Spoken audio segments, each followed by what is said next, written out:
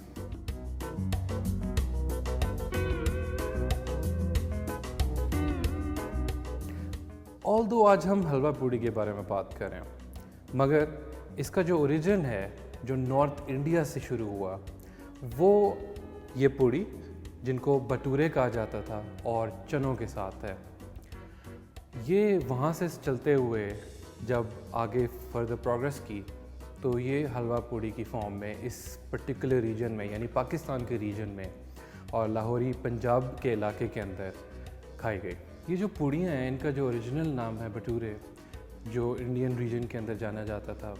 یہ بنائے جاتے ہیں میدے اور سوجی کے مکس کے ساتھ, جس کو فرائی کیا جاتا ہے اینیمل فیٹ کے اندر, اور یہ بہت سافٹ اور فلفی ہوتے ہیں، اسی لیے یہ بریکفسٹ یعنی ناشتے کا ایک بہت ہی اسینشیل حصہ ہے سب کانٹیننٹ کے اندر.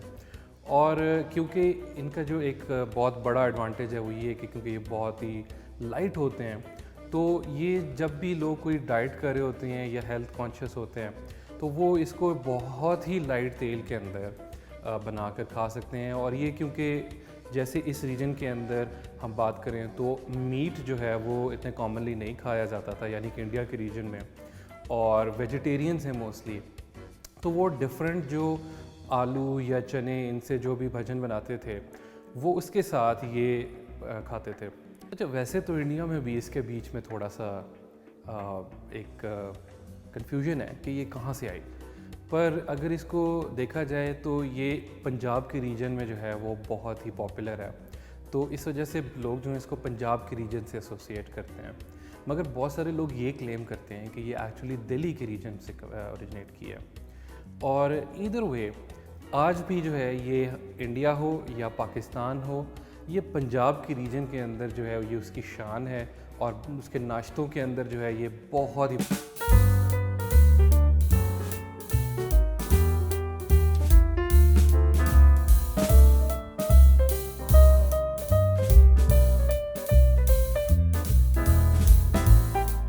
پوریوں کا یہ من پسند ناشتہ جو ہے وہ انڈیا کے اندر جو ہے وہ باتورے اور چنے کے طور پہ کھایا جاتا ہے، پر اس ریجن کے اندر جو ہے وہ حلوہ پوڑی کے طور پہ کھایا جاتا ہے. چیز سیم ہے پر تھوڑی سی ویریشن ہے اس کے اندر، یعنی کہ اس ریجن کے اندر جو ہے وہ حلوہ جو ہے وہ ایز پرائمری جو ہے اس کے ساتھ سرو کیا جاتا ہے پوڑی کے، اور چنے جو ہیں وہ ایز سائڈ سرو کیے جاتے ہیں. یہ چنے جو ہوتے ہیں وہ مسالے یا ان کو چھولے کے طور پہ بھی کہا جاتا ہے، یعنی کہ مسالہ چھولا یا چھولا مسالہ. تو اس کو جو ہے بہت ساری سائڈ کے ساتھ بھی سرو کیا جاتا ہے، جن میں سے بہت ہی جو مزیدار اور پاپولر ہے وہ ہے اچار. یا کئی دفعہ یہ اچار جو ہے وہ پیاز کی فارم میں جو ہوتا ہے، کئی دفعہ اس کے اندر گاجر اور آم جو ہے وہ شامل کیا جاتا ہے، اور کئی دفعہ اس اچاری مسالے کو آلوؤں کے ساتھ ایک بھجیا کی فارم میں جو ہے وہ شامل کیا جاتا ہے. پر یہ جو پورا کمبینیشن ہے یہ ایک انتہائی مزیدار ناشتے کا کمبینیشن ہے، اور اسی وجہ سے یہ جو جتنی رونق لگاتا ہے وہ رونق جو ہے وہ انڈیا میں بھی اور پاکستان میں بھی پنجاب کے جو گھر کی رونق ہے وہ بنتی ہے. انڈین ہاؤس ہولڈز میں نورتی کا ایک فیسٹیول جو ہوتا ہے اس کے اندر حلوہ پوڑی جو ہے وہ سرو کیا جاتا ہے. سب کانٹیننٹ میں ایک اور حلوہ پوڑی کی جو بہت ہی خاص بات ہے وہ یہ ہے کہ انڈیا میں جو ہندو ہاؤس ہولڈز کے اندر نورتی کے جو فیسٹیول ہے اس میں حلوہ پوڑی جو ہے وہ بہت ہی کامنلی سرو کیا جاتا ہے، اور یہ اس کا بہت امپورٹنٹ حصہ ہوتا ہے. پوڑیوں کی جب بات کی جاتی ہے تو پوڑیوں میں جو ہے وہ بہت ساری ویریشنز ہیں، جیسے کہ ہم پوڑی کہتے ہیں، اسی طرح باتورا کی میں نے بات کی وہ ہوتا ہے، اسی طرح لچی ہے، سیو پوری، پانی پوری. تو یہ سب جو ہیں وہ آلموسٹ اس کی انگریڈینٹس جو ہیں وہ سیم ہیں، مگر ان کے اندر جو ہے وہ تھوڑا اونچ نیچ ہوتی ہے، جس کی وجہ سے ان کی جو کنسسٹنسی ہے وہ اس میں فرق ہوتا ہے. کچھ جو ہے وہ سالن کے ساتھ یا پھر حلوے کے ساتھ یا چھولوں کے ساتھ کھایا جاتا ہے، کچھ جو ہے وہ ڈیفرنٹ پانی کی فارم میں جو ہے وہ مسالہ تیار کیا جاتا ہے اس میں کھایا جاتا ہے. تو یہ ڈفرینٹ فارمز ہیں اور یہ ڈفرینٹ چیزیں ہیں جو ایک ہی اسی ڈش میں سے نکلی ہیں، اور آج بھی جو ہے وہ یہ ایون پاکستان میں اور انڈیا میں یہ ناشتے میں بھی کھائی جاتی ہیں اور شام کو چائے کے ساتھ ایز اے اسنیک بھی کھائی جاتی ہیں. ویسے ہمارے ہاؤس ہولڈ میں تو حلوہ پوڑی کا کوئی بھی ٹائم ہوتا ہے، کسی بھی وقت حلوہ پوڑی کھائی جا سکتی ہے. اس سب مزیدار چیز کی خوشبو سونگ کے میرے لیے یہ شو کرنا بہت مشکل ہو گیا ہے. اس کی جو ہسٹری ہے وہ یہیں تک تھی. ملیں گے نیکسٹ ایپیسوڈ میں. میں ہوں Hamza Qazi and you are watching Foodies. See you guys.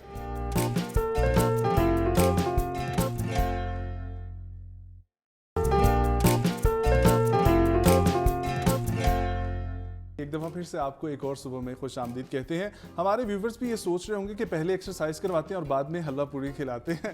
ٹھیک ہے, تو اس کو آپ اپنے حساب سے ایڈجسٹ کر لیں. پہلے بے شک حلوہ پوری کھا لیں اور بعد میں اپنی کیلوریز برن کر لیں. ٹائم ہمارے پاس شارٹ ہے ڈاکٹر صاحبہ. میں اس حوالے سے پوچھنا چاہوں گا ٹیچرز کی ٹریننگ کے اوپر ہمارے ایجوکیشن سسٹم میں کتنا غور ہو رہا ہے؟ اچھا یہ ایک چیز ہے جس کے اوپر بہت کم کام ہو رہا ہے اور ہوا ہے, لیکن اس میں اس بات سے انکار نہیں کیا جا سکتا کہ ٹیچرز کی ٹریننگ ہوتی ہیں کہ یہ بہت امپورٹنٹ ہے. کیونکہ دیکھیں اب تو نہ صرف یہ کہ آپ کو ادروائز ٹیچنگ کے حوالے سے اسکلڈ ہونا چاہیے, آپ کو ٹیکنالوجیکلی بھی بہت اسکلڈ ہونا چاہیے. کیونکہ اب اگر آپ نے کیونکہ یہ جو آن لائن والا ایک نیا دور شروع ہو گیا ہے, اس کے بعد تو آپ کو پتہ ہے ہمارے بہت سارے ایسے سینئر ٹیچرز ہیں جو ٹیکنالوجیکلی اتنے ایڈوانس نہیں ہیں, they are a bit technologically challenged. تو وہاں پہ ان کا نالج, وہاں ان کی اسکلز, وہ سب چیزیں ویسے کمپرومائز ہو جاتی ہیں exactly just because of this thing. تو اب آپ دیکھ لیں, اندازہ لگا لیں کہ اسکلڈ ہونے کے ساتھ ساتھ آپ کی ٹریننگز کتنی امپورٹنٹ ہیں, اور آپ اندازہ لگا سکتے ہیں بہت ضروری ہے وقت کے ساتھ ساتھ چلنا. ٹیکنیکس چینج ہو جاتی ہیں, جیسے پچھلے والے سیگمنٹ میں آپ نے سوال پوچھا تھا کہ وہ ٹینسز پڑھائے جاتے تھے, ان کی اپلیکیشن نہیں ہوتی تھی. تو وہ پہلے زمانے میں ہوتا تھا, GTM گرامر ٹرانسلیشن میتھڈ سے پڑھایا جاتا تھا اور اپلیکیشن نہیں ہوتی تھی. تو گرامر میں تو لوگ بڑے پرو ہوتے تھے, لیکن جب یوسیج کی بات آتی تھی, جب اس کو امپلائی کمیونیکیٹر اسکلس میں کرنے کی بات آتی تھی, تو وہ نہیں ہوتے تھے اسکلڈ. بٹ اب with the help of this training بہت سارے ٹیچرز اتنے اکوپڈ ہو گئے ہیں کہ ناؤ دے نو کہ جی ہم نے اس کو ڈسیمینیٹ کس طریقے سے کرنا ہے تاکہ پریکٹیکل نالج جو ہے وہ اسٹوڈنٹس تک پہنچ سکے. ایجوکیشن کے ساتھ کیپٹلزم کا کانسیپٹ جو ہے یہ کب ختم ہوگا؟ کیونکہ ہمارے یہاں پر بچے یہ سوچ کر اپنا کورس اٹھاتے ہیں کہ ہمیں اچھے پیسے ملیں گے. دیکھیں میں اس بارے میں تھوڑا سا میں پتہ ہے میری دو رائے ہے کہ پیسہ امپورٹنٹ چیز ہے لائف میں, اس سے انکار تو نہیں کیا جا سکتا, اس سے بالکل انکار نہیں کیا جا سکتا.